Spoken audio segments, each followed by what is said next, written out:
dulu yang presentasikan analisis pemanfaatan smart agriculture atau Jauh dan Padi berbasis IT studi kasus Desa Simuntuan Bali Kabupaten Toba.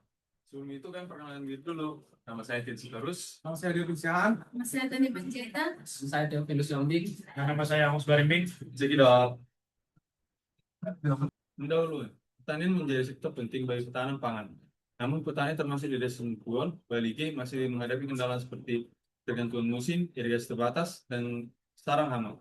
Teknologi smart agriculture berbasis IoT menawarkan solusi melalui sensor dan pemantauan real time yang dapat meningkatkan efisiensi, produktivitas, serta penggunaan sumber daya. Penelitian ini bertujuan menganalisis kemanfaatan IoT pada budidaya jagung dan padi di Desa Simuntuan serta menilai model adopsi yang tepat untuk mendukung pertanian yang lebih modern dan berkelanjutan. Selanjutnya, tujuan penelitian. Yang pertama, tujuan penelitian itu mengetahui tingkat pemahaman dan penerimaan petani Desa Simuntuan terhadap smart agriculture berbasis IoT. Yang kedua, menganalisis persepsi pertanian mengenai manfaat, kemudahan, dan tantangan penggunaan teknologi IoT. Kemudian yang ketiga, menilai kesiapan dan keterbukaan petani dalam beralih dari sistem tradisional ke sistem pertanian cerdas. Yang keempat, pertanian dasar memberikan dan dasar rekomendasi bagi pemerintah dan penyuluh untuk mendorong penerapan smart agriculture yang sesuai dengan kondisi lokal. Baik, selanjutnya,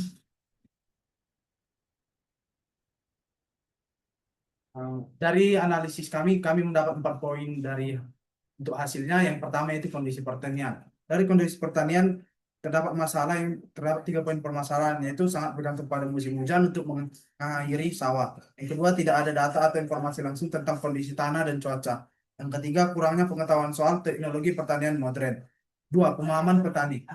Pemahaman petani hampir sekitar 60% yang belum tahu dari 50 orang, 25% dari 50 orang yang hanya tahu setengah-setengah, dan 15% dari 50 orang yang cukup paham. Dan untuk penerimaan, masih banyak petani-petani yang belum terima karena biaya alat yang dianggap mahal, belum tahu cara pakai dan cara merawat perangkatnya, serta kurangnya bimbingan dari pihak pemerintah atau penyuluh kesiapannya.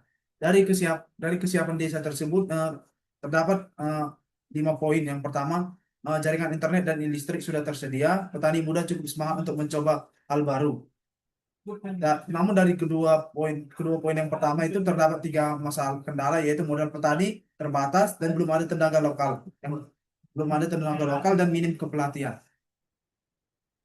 Pada bagian kesimpulan, dari kesimpulan ini terdapat kesimpulan yang kami peroleh, yaitu pemahaman petani Desa Simuntuan tentang smart agriculture ini masih sangat rendah karena terkait sensor data dan penggunaan perangkat. Namun demikian, petani menunjukkan sikap terbuka dan antusias setelah melihat contoh penerapan teknologi. Infrastruktur dasar seperti listrik dan internet sudah tersedia, namun perlu peningkatan agar IoT dapat diterapkan secara optimal.